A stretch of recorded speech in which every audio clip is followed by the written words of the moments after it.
So hi friends, good morning, welcome to the video. तो आज से हम लोग स्टार्ट करने वाले हैं अपनी daily revision series targeting CAT 2023। It is very relevant for the student जो लोग कैट की तैयारी कर रहे हैं। बस ऑलमोस्ट कैट अब देखिए अराउंड वही 90 टू 100 डेज के आसपास जो बचे हुए हैं। कैट के अलावा this series will be very very helpful for other exams also जो एमबीए वाले होते हैं। एनमैट हो गया, स्नैप हो गया, जैट हो गया, जितने भी एग्जाम्स की हम लोग बात करें बहुत इंपॉर्टेंट है। तो आप लोग की तैयारी आई एम वेरी श्योर की पूरी बढ़िया रिदम में चल रही होगी। बट इसको भी एज अ सप्लीमेंट्री सोर्स जरूर देखिएगा। हर दिन में 10 से 15 मिनट हार्डली मैं आपके चाहूंगा कि आप देखें इन वीडियोस को, बहुत हेल्प मिलेगी आप लोग। ठीक है, अब हम लोग क्या कवरेज रखने वाले हो एक बार सुन लीजिए। अप्लाइड फॉर्म में कैट से जितने भी रिलेवेंट कॉन्सेप्ट्स हैं उनको हम लोग कवर करते चलेंगे छोटे छोटे हिस्सों में, मतलब डेली बेसिस पर। देयर कैन बी डेज जहां पे मोर देन वन वीडियोस भी रिलीज हो जाए, और हर वीडियो को हम बहुत लेंदी यहाँ पे नहीं रखेंगे ताकि बात ठीक से समझ में आ जाए। कॉन्सेप्ट्स की बात करेंगे, प्रीवियस ईयर में क्वेश्चंस किस तरह के आए हैं, एग्जामिनर का टेम्परामेंट क्या रहा है, वो किस तरह के सवाल पूछना चाहता है, उसकी हम बात करेंगे। There will be some new questions for practice. तो हम पूरे एक तरह से मिला की कहानी को पढ़ाते हुए चलेंगे यहाँ पे। और आप में से कई लोग अभी टेस्ट सीरीज दे रहे होंगे, रिविजन्स कर रहे होंगे, क्वेश्चन प्रैक्टिस कर रहे होंगे। बट कई लोग ये देखते हैं कि कई बार टेस्ट सीरीज में क्वेश्चंस कन्वर्ट नहीं हो पाते, कैट के क्वेश्चन लोग नहीं कर पाते हैं। So that conversion is very very important. देखिए, at the end of the day कहानी बहुत सिंपल है। कैट के 2 घंटे होंगे, 40 मिनट्स ईच सेक्शन। आपको उसी में जितना करके आ गए आप, बस उतने नंबर आपके आने वाले हैं। So this entire struggle and the effort is only for those 2 hours, valid for other exams also. तो इसलिए अब अपनी नॉलेज को अप्लाइड फॉर्मेट में लाने के लिए रिलेवेंट कंटेंट बहुत जरूरी है, जो आप लोग डेफिनेटली पढ़ रहे होंगे रिस्पेक्टिव सोर्सेज से। उसी में एक बढ़िया एड ऑन हम लोग यहाँ पे करेंगे। ठीक है, तो थ्योरी कवरेज पूरा, practice questions and previous year question. और उसके साथ एक और चीज, जो क्वेश्चंस आ चुके हैं उसका हम लोग पोस्टमार्टम जैसा करेंगे कि यार क्या इंटेंशन है, क्या बेस्ट अप्रोचेस हो सकती है, एग्जाम में क्वेश्चन देखते ही दिमाग कैसे चलना चाहिए हमारा। ठीक है, तो उस तरह से कॉन्सेप्ट अलॉन्ग विद एप्लीकेशन को हम लोग ज्वाइन करेंगे यहाँ पे। ठीक, और मैं कोशिश करूंगा सारी चीजें कवर हो यहाँ पे। अरिथमेटिक की भी बातें करेंगे हम लोग, उसमें जो भी चैप्टर्स आते हैं।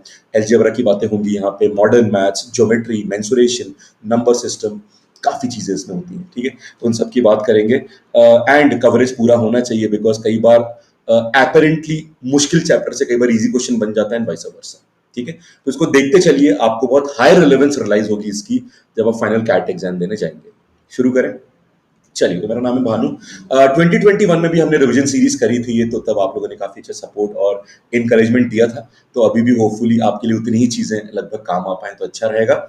आज हम लोग शुरू करने वाले एक ऐसे टॉपिक से जो ऑलमोस्ट हर साल एग्जाम में आता ही आता है, जिसका नाम है प्रॉफिट एंड लॉस।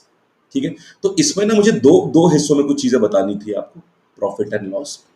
पहले हिस्से में आज मैं आपको पूरा फंडामेंटल फॉर्मुलेस बताऊंगा और अप्रोचेस बताऊंगा, और उसके बाद हम लोग कुछ क्वेश्चंस देखेंगे इसमें।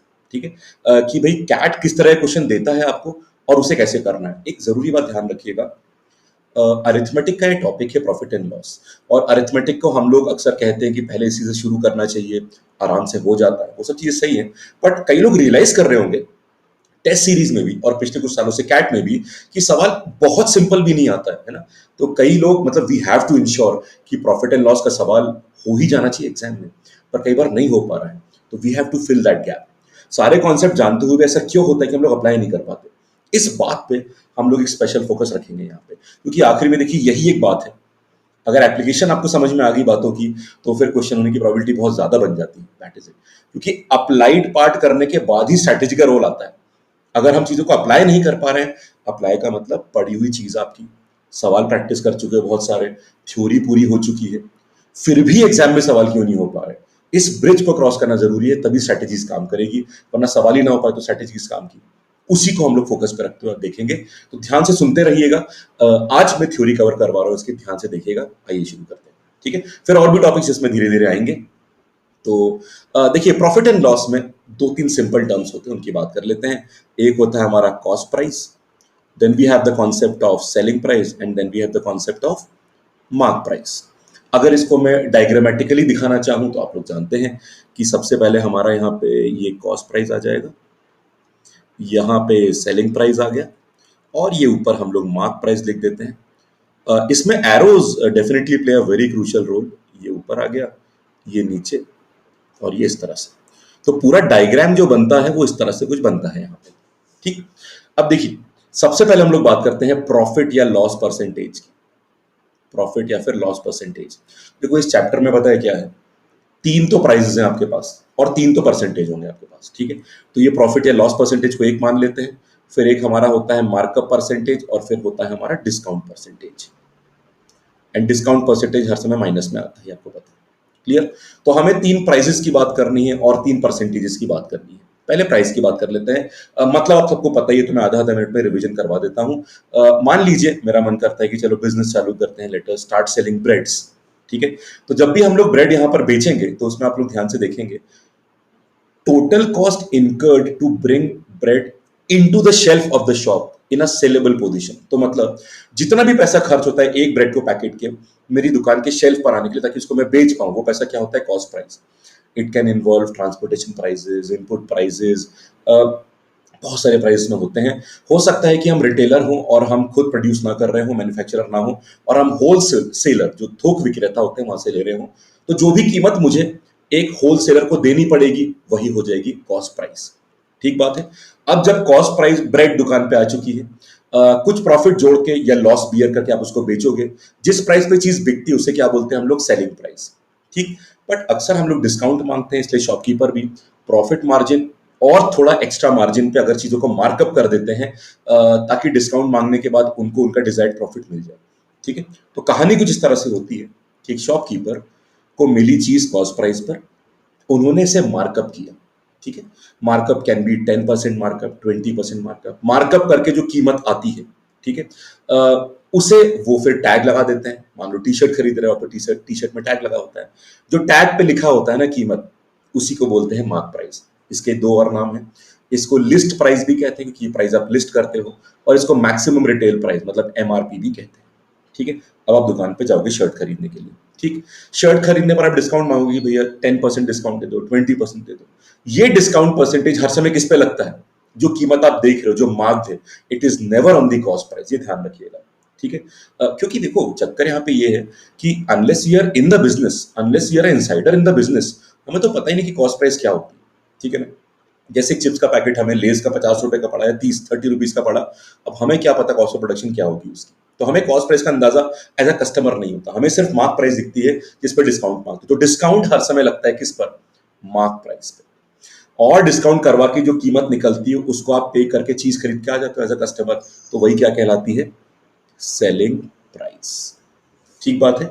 अब यहां पर ध्यान दीजिएगा कि मार्कअप परसेंटेज, जितने परसेंटेज से मार्कअप किया आपने, और प्रॉफिट या लॉस परसेंटेज, इन दोनों का बेस होता है कॉस्ट प्राइस। और डिस्काउंट परसेंटेज जो होता है इसका बेस क्या होता है, मार्क प्राइस। इस बात को जरूर ध्यान रखिएगा।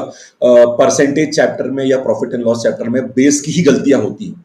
अगर वो गलती ना करो आप तो फिर यहाँ पे बिल्कुल सेफ मामला हो जाता है, कोई गलती ज्यादा किसमें होती नहीं है फिर। क्लियर। तो प्रॉफिट परसेंटेज या लॉस परसेंटेज, डिफरेंस सिर्फ इतना कि प्रॉफिट प्लस होता है और लॉस माइनस होता है। तो प्रॉफिट या लॉस परसेंटेज का बेस होता है कॉस्ट प्राइस, मार्कअप परसेंटेज का बेस भी क्या होता है, कॉस्ट प्राइस, और डिस्काउंट परसेंटेज का बेस होता है मार्क प्राइस। ये ध्यान रखिएगा। तीनों के फॉर्मूले एक बार देख लो आप, फिर कुछ सैंपल लेके इसके एग्जाम्पल एक दो बताऊंगा आपको, ताकि माइंड में कॉन्सेप्ट क्लियर हो जाए, ताकि इन्हें क्वेश्चंस में अप्लाई कर पाए हम लोग। ठीक। तो पहला फॉर्मूला हमारा होता है प्रॉफिट या फिर लॉस परसेंटेज। प्रॉफिट या फिर लॉस परसेंटेज में ऊपर तो आता है प्रॉफिट की वैल्यू, ऊपर प्रॉफिट की वैल्यू आएगी जो कि क्या होता है, selling price minus cost price. ठीक है। और नीचे आती है बेस हमारा, जिसे हम क्या बोलते हैं, कॉस्ट प्राइस। डिनोमिनेटर का ध्यान रखिएगा। ठीक। और इनटू व्हाट, 100। बस ये आ गया प्रॉफिट या लॉस परसेंटेज। ऑब्वियसली अगर लॉस की बात कर रहा है तो एसपी माइनस सीपी मत करना, सीपी माइनस एसपी कर देना। ठीक है। क्योंकि लॉस अपने आप में ही माइनस इंडिकेट करता है। आइए मार्कअप परसेंटेज की बात कर लेते हैं। मार्कअप परसेंटेज में ऊपर आता है कि आपने कीमत कितनी मार्कअप करी, द मार्कअप वैल्यू, कितनी मार्कअप करी है आपने। भाई मार्क प्राइस और कॉस्ट प्राइस का जितना अंतर होगा ना, आपने उतना ही तो मार्कअप किया है। और इसका बेस क्या होता है, कॉस्ट प्राइस इनटू व्हाट, 100। ये जरूर ध्यान रखिएगा। ठीक। ओके।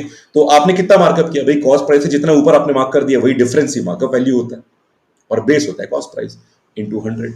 आखिरी में डिस्काउंट परसेंटेज और देख लो। अब डिस्काउंट परसेंटेज क्या होता है, डिस्काउंट परसेंटेज में ऊपर तो डिस्काउंट आता है, न्यूमरेटर में डिस्काउंट आता है। डिस्काउंट होता है जितना मार्क्ड प्राइस था और जितने में खरीदा आपने उसका डिफरेंस ही डिस्काउंट होता है।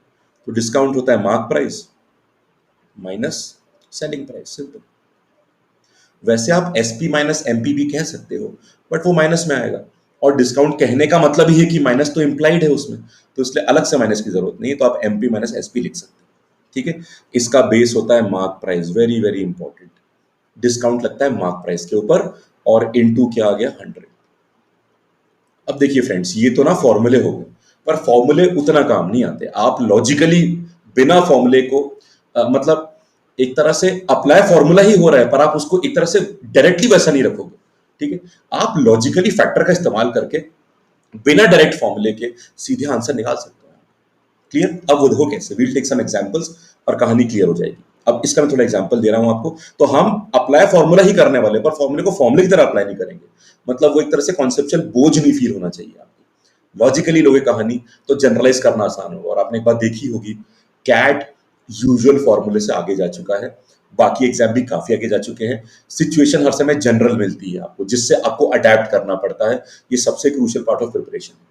आइए कुछ एग्जांपल देखते हैं। अब सुनिए, एक दो बात ध्यान सुनिएगा, ये आखिरी फाउंडेशनल पार्ट है, फिर हम लोग क्वेश्चन की तरफ जा सकते हैं। देखो, मान लीजिए कि हमें मार्कअप परसेंटेज दिया है 10%। अब मैं आपको कुछ सैंपल बता रहा हूं ताकि आप वैल्यूज को एक तरह से अपने माइंड में फाउंडेशनली बिठा पाओ। मान लो कॉस्ट प्राइस हमारी 100 थी, 100 रुपए की, और आपने मार्कअप किया है, मार्कअप परसेंटेज क्या ले लिया हमने, 10%। अब देखो 10% इंक्रीज का फैक्टर होता है 1.1, तो आप 1.1 लगाना बेस पे, और मार्कअप परसेंटेज का बेस क्या होता है, कॉस्ट प्राइस।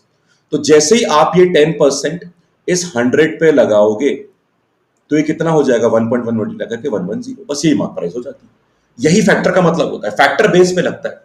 एक और सुनिए, मान लो 20% का मार्कअप कर दिया आपने, तो फैक्टर 1.2 हो जाएगा। तो 1.2 सीपी में मल्टीप्लाई होगा, जिसको हमने 100 मान के चले, तो 100 इंटू 1.2 कर देना। क्लियर है बात? मान लो 40% कर दिया, बढ़ा दिया आपने मार्कअप, मतलब मार्कअप परसेंटेज कितना मार्कअप किया, 40%, फैक्टर 1.4 हो गया, 100 पे लगा देना, तो आपको 140 मिल जाएगा। ठीक। अब यहां ना दो बातें बहुत जरूरी तरीके से ध्यान रखिएगा, which is very very important. मान लो कॉस्ट प्राइस हमारी 100 रुपीज है, और हमारा मार्कअप परसेंटेज है कितना, लेट अस से 30%। अब माइंड में ना दो फैक्टर आता है कि सर फैक्टर यहाँ पे 0.3 कब मानना है और 1.3 कब मानना है। देखिए सिंपल सी बात, जब आप 0.3 मान रहे हो तो आप सिर्फ 30% उसमें लगा रहे हो, उसे उतने से इंक्रीज नहीं कर रहे हो, सिर्फ बेस पे लगा रहे हो।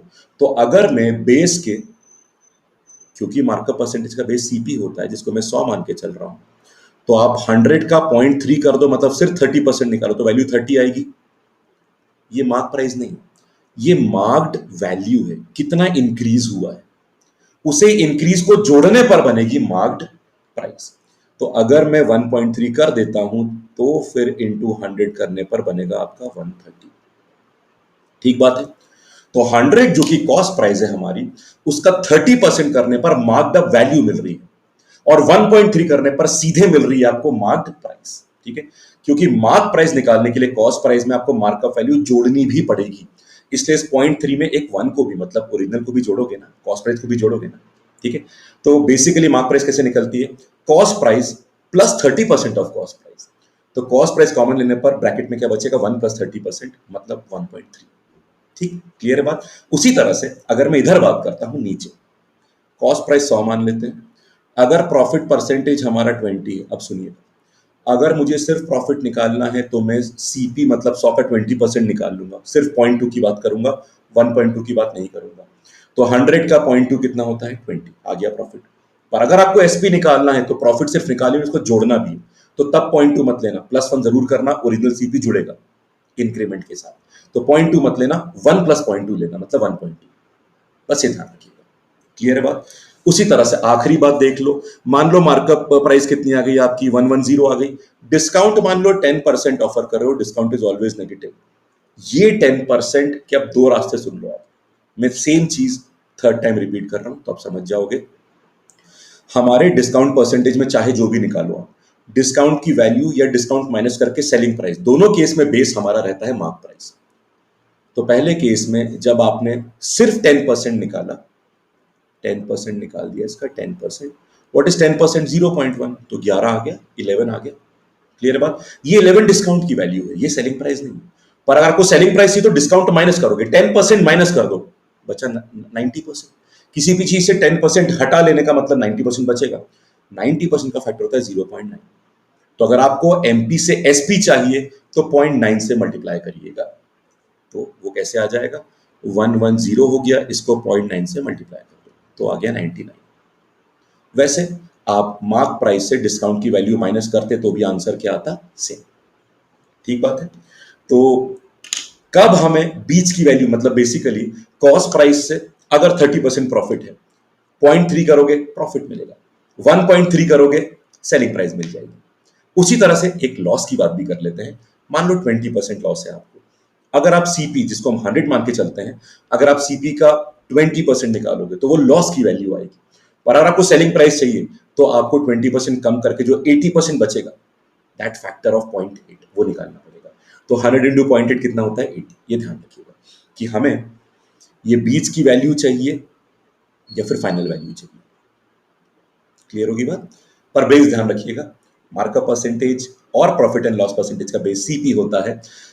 सीपी में फैक्टर लगा के एसपी मिलता है, सीपी में मार्कअप परसेंटेज का फैक्टर लगा के हमें एमपी मिलता है, और डिस्काउंट का फैक्टर होता है, डिस्काउंट का बेस क्या होता है, मार्क प्राइस। तो दो का बेस सीपी होता है और एक का बेस होता है एमपी। बाकी सब बहुत सिंपल है, आराम से कहानी हो जाएगी। तो मैंने आपको थ्योरी समझा दी, फॉर्मूले दे दिए, कॉन्सेप्ट समझा दिया, और कुछ सैंपल वैल्यूज का हमने बातों को समझ लिया। एग्जाम में ये सब कुछ नहीं पूछता, इनमें से कुछ चीजें पूछता है, पर वो बातें पता होनी चाहिए आपको। एक आखिरी बात और सुन लो, एक बड़ा कॉमन डाउट होता है कि हमें सीपी को 100 कब मानना चाहिए और एक्स कब मानना चाहिए। अगर क्वेश्चन में आपको कोई परसेंटेज वैल्यू ही पूछी गई है तो परसेंटेज वैल्यू निकालते वक्त कुछ चीज ऊपर भी आएगी, कुछ चीज नीचे भी आएगी। अगर आप सीपी को एक्स मान के भी चल लो तो वो एक्स ऊपर भी और नीचे भी आएगा, कैंसिल हो जाएगा।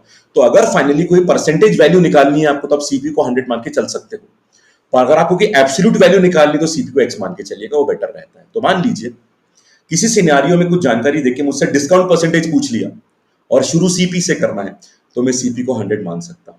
पर अगर डिस्काउंट की वैल्यू पूछ ली, परसेंटेज नहीं वैल्यू, तो सीपी को एक्स मान के चलिएगा। ठीक है। तो these are the concept of profit and loss in a very simple terms. और हल्के फुल्के जो डाउट्स आपको परसेंटेज, एक बात ध्यान रखिएगा, profit and loss is nothing but the application of percentages. तो परसेंटेज में एप्लीकेशन में स्ट्रांग रहना पड़ेगा, वरना प्रॉब्लम आ सकती है। क्लियर बात, समझ में आ गई बात। अब कॉन्सेप्ट को ध्यान से बिठा लीजिएगा दिमाग में।